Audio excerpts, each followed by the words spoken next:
Hi everybody, this is Steve from TrustVote.tv. Today I'm reading An Electoral System in Crisis, a new paper by Lulu Friesdott and Anselmo Sampietro, written in collaboration with Fritz Scheuren and Election Justice USA. This is from July 18th, 2016.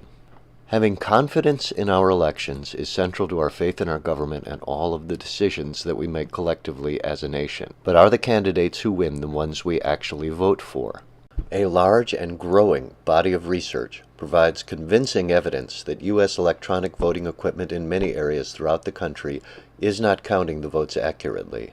This could be due to malfunctions in computer equipment that in 43 states is over a decade old and long past its natural life.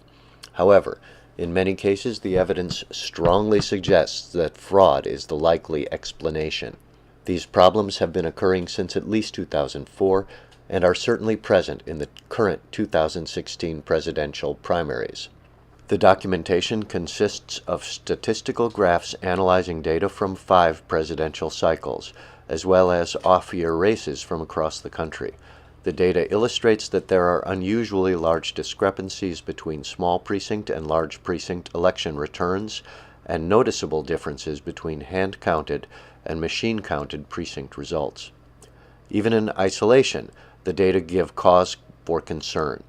The statistical evidence is reinforced by physical evidence and congressional hearings, manual recounts that do not match the totals of the machines being audited, and testimony under oath about direct knowledge of tampering with electronic voting equipment. We examined the election results of the 2016 presidential primaries and found irregularities in the overwhelming majority of the 21 states that we analyzed. The data indicates, in particular, that the totals reported in the Democratic race between Hillary Clinton and Bernie Sanders may not be correct. In state after state, independent examination by 2 separate analysts found suspect statistical patterns giving Clinton inflated percentages that in all likelihood are not fully based on actual votes, and leaving Sanders with what appear to be artificially depressed totals. The difference between the reported totals and our best estimate of the actual vote totals varies considerably from state to state. However, these differences are significant, sometimes more than 10%, and could change the outcome of the 2016 Democratic presidential primary. We found irregularities in the 2016 Republican presidential primary as well, and while concerning, we do not believe that they are large enough to change the outcome of that race. Fritz Scheuren, a member of the statistics faculty at George Washington University and a former president of the American Statistical Association, has been a collaborator in this research. Examining the data from the study, Scheuren said, "As a statistician, I find the results of the 2016 primary voting unusual. In fact, I found the patterns unexpected and possibly even suspicious. There is a greater degree of smoothness in the outcomes than the roughness that is typical in raw, real data. It is important to note that the fact that a candidate benefits from irregularities does not imply that a candidate is responsible for them." In January 2014, the Presidential Commission on Election Administration published a report stating, "Perhaps the most dire warning the Commission heard in its investigation concerned the impending crisis in voting technology. Well known to election administrators, if not the public at large, this impending crisis arises from the widespread wearing out of voting machines purchased a decade ago." This report was issued over 2 years ago, but unfortunately, very little has been done since then to rectify the problem. So the issues we're reporting here of security problems on old and failing machines are not surprising. However, we did find security issues with even newer electronic voting equipment, such as the machines in New York State. At a congressional briefing on voter suppression, held on April 21, 2016, Representative Hank Johnson, Democrat of Georgia, expressed grave concern about the security of the voting equipment. "There is a very insidious, treacherous, and deceitful method of voter suppression, and it has to do with the integrity of the voting process itself. One possibility, and I think it's a very good one, is that someone's manipulating the counting of the votes. Someone is hacking into these computers that tabulate the votes." End quote. An environment of corruption. The portrait of an electoral system in crisis is further supported by reports from election integrity organizations, media outlets, and individuals on social media that voting is increasingly taking place in a corrupt environment. This contextual evidence of voters purged from the rolls, registrations lost in the mail, party registrations being changed without a voter's knowledge or intent, voters being sent incorrect ballots, a shortage of ballots, polling places being closed, discouragingly long lines in targeted precincts and states, and disturbingly large disparities between initial exit polls and official results lends credence to the argument that if one form of fraud is already in play, another form of fraud is more plausible. This information is being aggregated by election integrity groups such as Election Justice USA through voter testimonials and lawsuits that are in progress around the country. Figures 1 and 1A are examples of disenfranchised voters from the 2016 presidential primaries. Stories like these have been ubiquitous in many states, including Arizona, New York, and California. More of these instances are documented in this article on Heavy.com.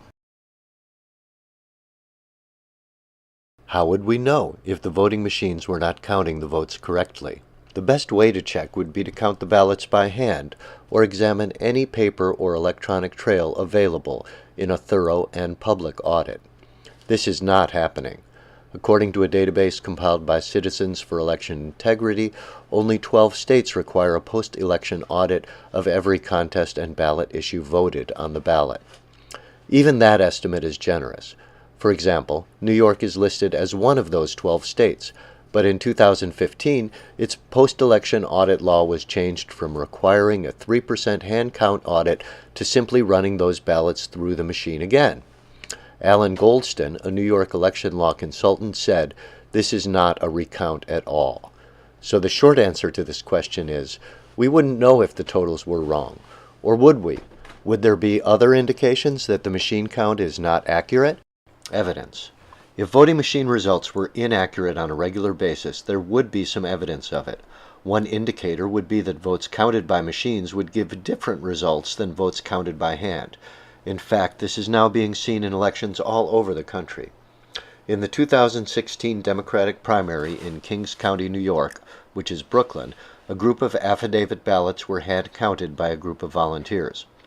Comparing the hand counts with the machine counts, there is a noticeable difference as seen in Figure 2. In every single assembly district we examined, except one, Hillary Clinton performed better when the votes were counted by machine. This is a small sample of the overall ballots cast, but the consistency of the results makes a convincing case that something is amiss. Figure 2 shows how hand-counted ballots show a consistently higher return for Sanders in the 2016 New York presidential primary. Comparisons have been made previously between voting results in hand-counted precincts and machine-counted precincts.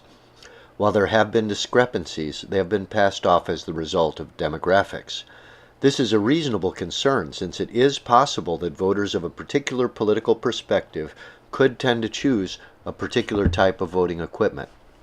However, in this instance, because the two sample sets, hand-counted and machine-counted, are from identical precincts, with voters participating in the same election on the same day, there is no demographic variable to take into account.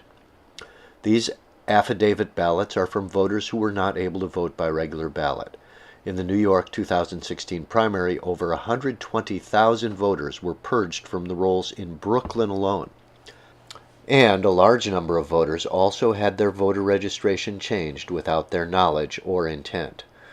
Sanders voters tend to be younger and more independent, so one might think that they would be less likely to register ahead of time and more likely to show up in the affidavit sample. However, of the over 120,000 affidavit ballots cast, only about 30,000 were actually certified and counted. It is that final approved subset being counted in our study. Those votes would have only included officially registered Democrats, not independents or late registrants. Those officially approved affidavit votes, when counted by hand, are showing a consistently higher percentage for Sanders than when the votes are counted by machine. There are two possible explanations for this.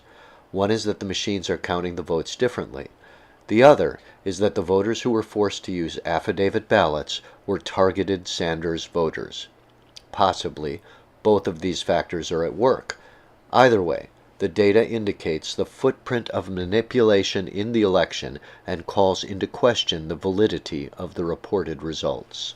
Figure 2A shows the results of a recount in Hillsborough County in the 2008 New Hampshire Democratic primary. There were differences in almost every precinct between the original machine count and the manual recount. In the 2016 Wisconsin and Massachusetts presidential primaries, there have also been stark differences between the candidates' percentages in hand count and machine count precincts. The examples provided above showing differences between hand counts and machine counts cannot be explained by demographics. If the discrepancies are not due to demographics, there is either some issue with the voting machines or the hand counts. Information surrounding those two protocols suggests that the problem would be with the machines and not the hand counts. In his well-researched post on the odd results of the 2016 Massachusetts Democratic primary, Theodore de Macedo Suarez points out that Canada, Australia, Denmark, France, Ireland, Italy, Sweden, and Spain are among the 59 countries that rely on hand-counted paper ballots to determine their results. In contrast, concerns about security and accuracy have plagued electronic voting machines wherever they have been implemented. In 2009, Germany's highest court banned the use of computers in the voting process, amidst concerns that the process was not transparent. Jonathan Simon, a Harvard-educated attorney who is the co-director of the Election Defense Alliance, says on his website, "There's virtual unanimity among the experts who have studied electronic voting machines that insiders or hackers can change the results of elections without leaving a trace." He cites studies from Johns Hopkins, Princeton, University of Michigan, the Brennan Center for Social Justice at NYU, the states of California and Ohio, and even the U.S. Government Accountability Office to back up his claim. J. Alex Halderman teaches computer and network security at the University of Michigan and has successfully compromised numerous voting systems. He paints a vivid and unnerving description of one hack. Within 36 hours of the system going live, he says, our team had almost total control of the server software, including the ability to change votes and reveal voters' secret ballots. Halderman points out that the threat to our elections could be coming from political players inside our country or even from abroad. Testifying before the D.C. Board of Ethics and Elections about one of his many voting machine hacks, Halderman makes it clear that the risks are not theoretical. While we were in control of these systems, we observed other attack attempts originating from computers in Iran and China. These attackers were attempting to guess the same master password that we did, and since it was only 4 letters long, they would likely have soon succeeded. You can view Dr. Halderman performing a successful hack on a voting machine in this clip from the documentary Hollerback, Not Voting in an American Town. We have had election fraud. There's a lot at stake. Control of the American government, control of the economy, control of the military. When there's a lot at stake, there's an incentive to fraud. The difference between our history of fraud and computerized fraud is that with computerized fraud, you can set up a program that basically gives you the number of votes you need, switches, deletes, adds, without leaving a trace. Computer professionals pretty much agree that the system is tremendously vulnerable. I'm Alex Halderman. I'm a graduate student at Princeton University. I'm Ari Feldman, and I'm also a graduate student at Princeton University. My interests are computer security and technology policy. This machine has 2 locks, one that covers both the power switch and the memory card slot. And the memory card slot is really all that's needed to introduce malicious software on the machine. Who is responsible? At this point, we're unable to say who might be responsible for any data breaches to the voting equipment. There could be any number of independent players who would benefit from the victory of a particular candidate and would be willing to take action to influence the results. Our research also indicates that in some elections, the footprint of more than one unofficial player is evident. What is that pattern? We are now going to utilize a different technique in our search for evidence of election result irregularities. We will focus primarily on statistical irregularities, and by that, we mean results that defy statistical laws. The technique we are using is called the Cumulative Precinct Vote Tally Chart, also known as a CVT, Cumulative Vote Tally Graph, or CVS, Cumulative Vote Study. The CVT graph has a number of advantages in examining election results. Exit polls and the discrepancies between them and the official results have received a lot of attention in the 2016 presidential cycle. The CVT graph uses actual votes and not post-vote surveys, so the results are more conclusive than exit poll comparisons.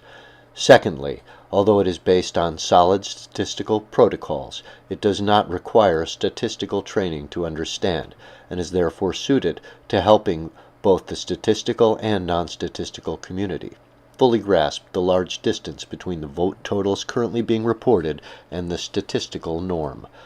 Third, statistician Beth Clarkson explains that election data tends to have a lot of noise.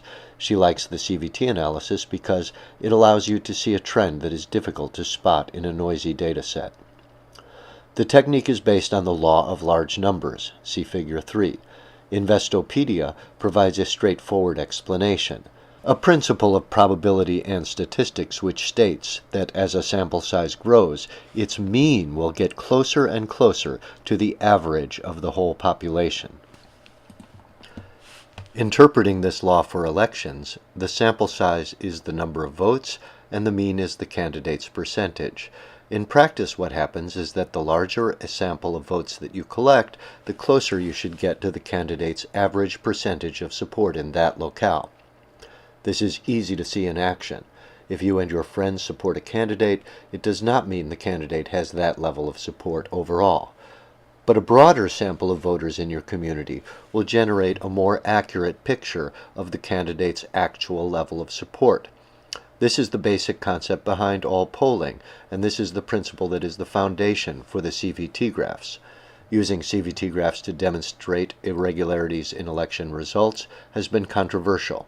As a result, we're going to relay the methodology and backstory of the technique, confirm that it accurately demonstrates a statistical pattern that exists, investigate whether there is a demographic explanation for that pattern, and explore what, if anything, the pattern signifies. The CVT graph shows the precincts added together cumulatively, from the smallest to the largest along the x-axis.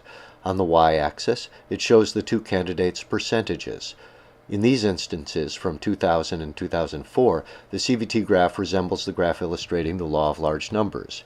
Because the precincts are added together cumulatively as you move further right on the graph, it becomes harder and harder for any individual precinct to overcome the average percentage of all the votes that have been added up so far, and the data tends to chart as a flat line. At least it did until 2004. Sometime around 2004, or possibly a little earlier, other patterns emerged that we will discuss shortly. You may be surprised to see some of the above graphs credited to Liberty 1789. One of the reasons for the controversy surrounding the CVT graph is that it was developed on the internet by non-professionals outside of academic statistical circles by forum users posting under pseudonyms. You couldn't really ask for a worse start for a statistical method to be taken seriously. The graph was first used in 2012 by a group of Ron Paul supporters who had strong analytical and engineering skills. The first formal presentation of the technique was made by two of those Ron Paul supporters, Choquette and Johnson, in 2 online papers. But according to Choquette, the idea of charting the precincts from the smallest to the largest was conceived by an engineer named Phil Evans, who used the online handle The Man. Evans remembers the night he first started to notice an unusual pattern in the election returns. In 2012, he says, I was watching CNN report on the GOP primary results in New Hampshire, and what struck me was that Ron Paul received double the percent in small precincts as in large. I wondered what that could be. Evans designs and builds industrial machinery, and his work involves complex data analysis. He became fascinated with the question, why would one candidate get such a larger percentage of the votes in the large precincts? After studying the data intensively for 6 weeks, Evans came to a conclusion that stunned him, but also made sense. He became convinced that in the large precincts, some of the candidates' votes were being shifted to another candidate. Why only in the large precincts? It would be easier to disguise the differences, he thought. In the small precincts with only a few voters, the shift would be much more noticeable.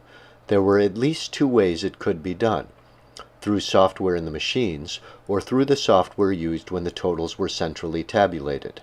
He wanted to illustrate the vote switching he believed was occurring.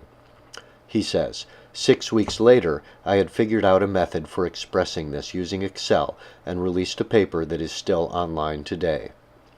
Evans says his initial graphs from that paper were modified by another forum user, Liberty 1789, into the cumulative precinct vote tally chart. Evans and his fellow Ron Paul supporters began using it to graph many of the election results of the 2012 Republican primary. Here is the pattern they saw in state after state. A candidate receives a higher percentage of votes in large precincts than he or she receives in small precincts. This increase occurs in mathematically proportionate pattern. In other words, as the precincts get larger, the candidate's support gets larger at the expense of other candidates. Often, this increase is enough to change the outcome or the dynamic of the election. Which candidate receives increased support in larger precincts depends on the particular race. In 2012, the candidate that benefited from the pattern in almost every race was Mitt Romney. After Ron Paul lost the election, Evans suspected that Paul had been cheated. Evans says, "It was frustrating because he was giving speeches in large venues with thousands lined up outside beyond capacity, while the other candidates were somewhat lonely. It didn't make sense to Evans, but he had no way to prove that Paul's votes had been stolen." In the fall of 2012, Choquette and Johnson wrote up the findings of the forum and circulated their papers widely on the internet and via email. In those papers, they occasionally used the word alleged, but for the most part, they made bold claims like, when candidate Mitt Romney is on the ballot, he always gains votes through vote flipping. And this document exposes what may very well be the greatest case of election fraud ever to occur in U.S. history. They sparked considerable discussion within the election reform community. However, their study was received in the statistical community with understandable skepticism. The most obvious flaw in Choquette and Johnson's paper is their claim that Democratic Party elections, quote, don't show this problem. It turns out that there are many Democratic Party elections that exhibit this pattern too. However, despite this weakness, their statistical graphs have been confirmed to be accurate in 3 separate studies. Each of these found more elections where the pattern appears. We asked Kelly Ottoboni, a graduate student at UC Berkeley, to confirm the accuracy of the graphs in all 3 of these studies, and she replicated and confirmed the accuracy of 1 graph each of Clarkson, the Nebraska High School Scientific Logic class, and 2 of Mark Lindemann's graphs. Beth Clarkson, who conducted one of the studies, is a quality control engineer with a doctorate in statistics. She read Choquette and Johnson's paper and tested their technique herself on a number of elections. In the elections Clarkson examined in Kansas, Ohio, and Wisconsin, she found the same unusual increase for one candidate in the large precincts. As a statistician, she found the results terribly surprising.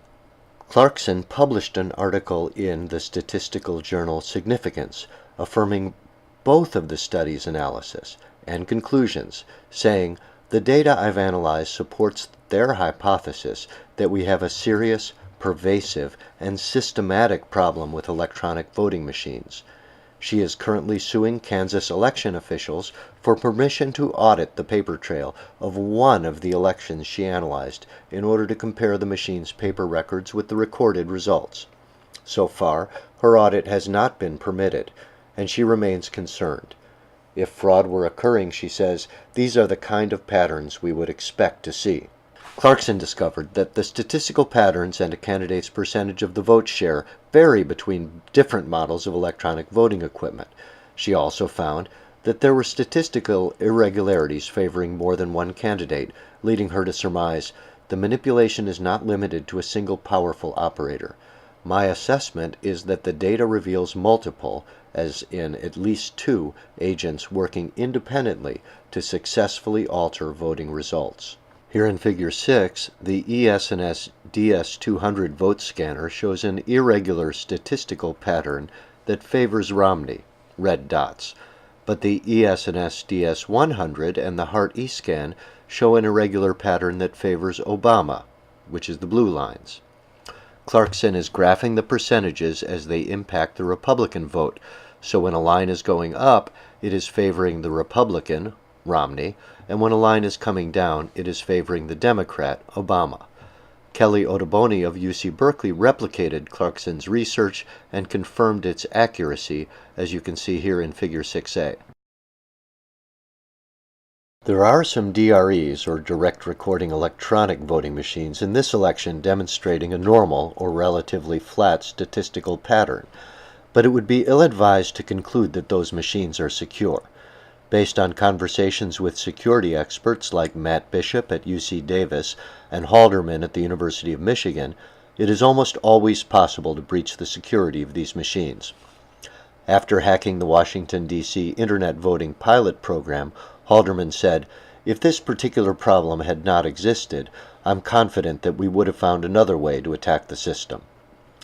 Columbia University political scientist Mark Lindemann and data scientist Levi Bowles have both published work confirming the existence of the pattern, but arguing that it is not indicative of fraud. We found their research flawed and their logic unconvincing, and have provided a detailed breakdown of these issues later in this paper. One fact that is clear from all these studies is that in many U.S. elections, certain candidates are receiving an increased share of the vote as the precincts get larger. The crucial question is, why? Is there an innocuous demographic explanation for the increase, or is it something that is indicative of error or fraud? When did the pattern begin? We're unable to pin down exactly when the pattern originated. In a fascinating trip down election fraud memory lane, writer Victoria Collier describes numerous troubled U.S. elections. It would be instructive to do a statistical analysis on one of the races that she cites as an upset, like Chuck Hagel's 1996 Nebraska Senate victory. 3 days before the election, a poll conducted by the Omaha World Herald showed a dead heat. Hagel trounced Nelson by 15 points, Collier says. This divergence from pre-election polling was enough to raise eyebrows across the nation. For now, we can state that races we examined from 2004 and earlier did not show the pattern of increased candidates' percentages in large precincts. Looking again at Figure 4, we see that in the 2000 and 2004 races in Alachua, Florida, each candidate's share of the votes is roughly the same in small and large precincts. However, by 2008, this is not the case in many races around the country, as we can see in Figure 7. In the New Hampshire and Minnesota Democratic primaries, as well as in other races in 2008, candidates receive a larger percentage of the votes as the precincts get larger. In New Hampshire, the pattern benefits Clinton. In Minnesota, Obama is the one who gains vote shares in the large precincts. The 2008 New Hampshire Democratic presidential primary was also the race we looked at initially, where the manual recount did not match the original machine totals. Figure 8 shows the Wisconsin Republican primary in two different election cycles. In 2000, no candidate has much of an increase in the large precincts. But in 2016, Ted Cruz's percentage noticeably increases in the large precincts, while Donald Trump's percentage of the vote goes down. These two comparisons also demonstrate that the pattern is happening in both Democratic and Republican races. Doing further research on historical races will help identify possible early appearances of the pattern. Collier says, throughout the 1980s and 1990s, the use of optical scanners to process paper ballots became widespread. But perhaps the most seminal year for electronic voting equipment was 2002, when states across the country experienced a large influx of computer-based voting systems, with the passage of the, perhaps ironically named, Help America Vote Act. Figure 9 shows a graph of the 2016 Louisiana Democratic primary. The analysis is by Beth Clarkson, and Anselmo Sampietro confirmed its accuracy. This graph is in complete violation of the law of large numbers. For a candidate to receive this level of increased support in the large precincts, each new precinct must be so heavily weighted that it defies the average of all the other precincts that have already been added together. This is a major statistical irregularity. In the small precincts, the difference between Clinton and Sanders is approximately 10%, Clinton 48 to Sanders 38. However, in the largest precincts, the difference between the candidates is 47%, Clinton 70 to Sanders 23. That is a difference of 37% support between the smallest precincts and the largest precincts. To see how heavily weighted the large precincts are, we graphed them separately, county by county, dividing the largest 25% from the remaining 75%, as you can see in Figure 10. Within almost every county, Clinton receives a higher percentage of the vote in large precincts by unusually high margins, sometimes by close to 40%. In Washington County, you can literally see the moment that the data starts to change, around 600 votes. There are three other characteristics of this data that are suspect. 1. The data is smooth. The lines in the overall state chart go straight up and straight down, and lines of data in the large precincts are also quite straight. This is what Dr. Scheuren is referring to in the opening of the paper when he says, "There is a greater degree of smoothness in the outcomes than the roughness that is typical in raw or real data." 2. The data is unidirectional. In the statewide results, the data only moves in one direction. Clinton goes up, Sanders goes down. The percentages never demonstrate the kind of ups and downs caused by organic voting behavior. 3. The data follows a mathematically predictable pattern. Clinton's support is increasing in a mathematically predictable way. In each progressively larger precinct, she gets a slightly larger level of support. This is a possible indication that a mathematical algorithm has been applied to the results. Okay, folks, that's the first half hour of this excellent paper. I urge you to finish reading it by following the links in the video description below. Thanks for listening. Actual votes, and leaving Sanders with what appear to be artificially depressed totals. The difference between the reported totals and our best estimate of the actual vote totals varies considerably from state to state. However, these differences are significant, sometimes more than 10%, and could change the outcome of the 2016 Democratic presidential primary.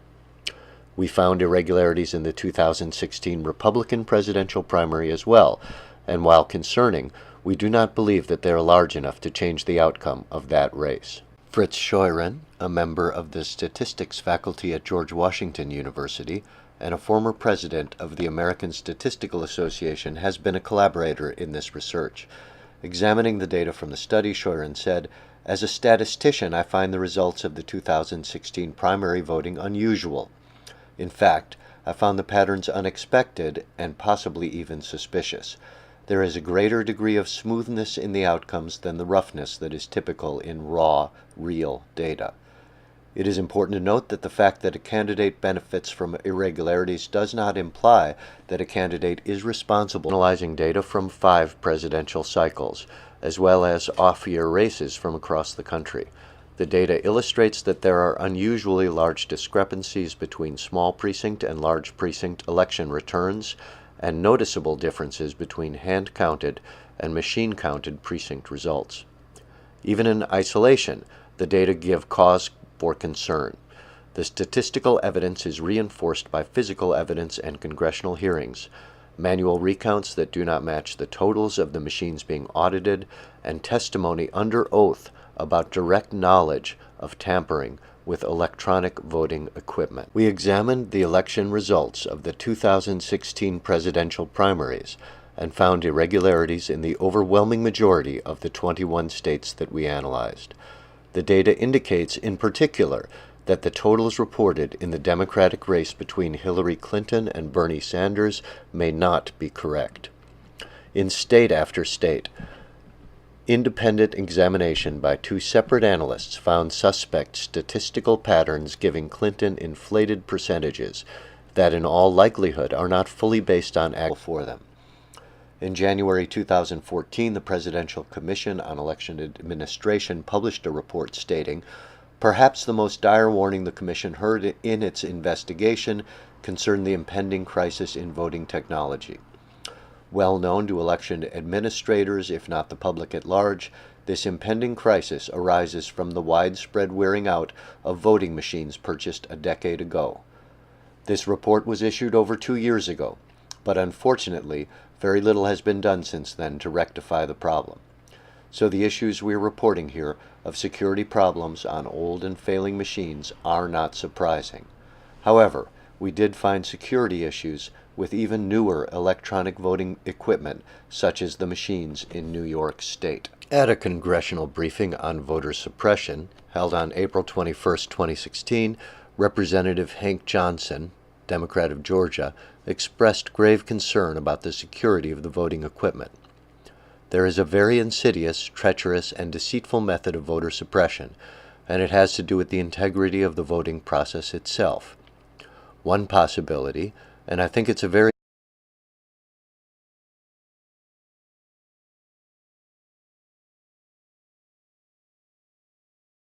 Hi everybody, this is Steve from TrustVote.tv. Today I'm reading An Electoral System in Crisis, a new paper by Lulu Friesdott and Anselmo Sampietro, written in collaboration with Fritz Scheuren and Election Justice USA. This is from July 18th, 2016. Having confidence in our elections is central to our faith in our government and all of the decisions that we make collectively as a nation. But are the candidates who win the ones we actually vote for? A large and growing body of research provides convincing evidence that U.S. electronic voting equipment in many areas throughout the country is not counting the votes accurately.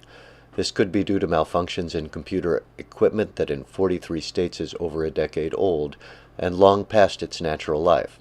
However, in many cases, the evidence strongly suggests that fraud is the likely explanation. These problems have been occurring since at least 2004 and are certainly present in the current 2016 presidential primaries.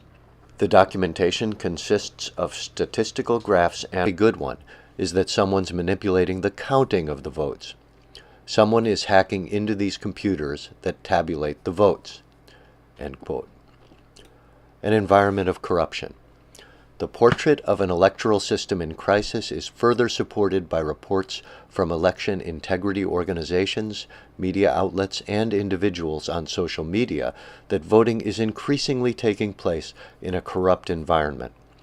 This contextual evidence of voters purged from the rolls, registrations lost in the mail, party registrations being changed without a voter's knowledge or intent, voters being sent incorrect ballots, a shortage of ballots, polling places being closed, discouragingly long lines in targeted precincts and states, and disturbingly large disparities between initial exit polls and official results lends credence to the argument that if one form of fraud is already in play, another form of fraud is more plausible. This information is being aggregated by election integrity groups such as Election Justice USA through voter testimonials and lawsuits that are in progress around the country.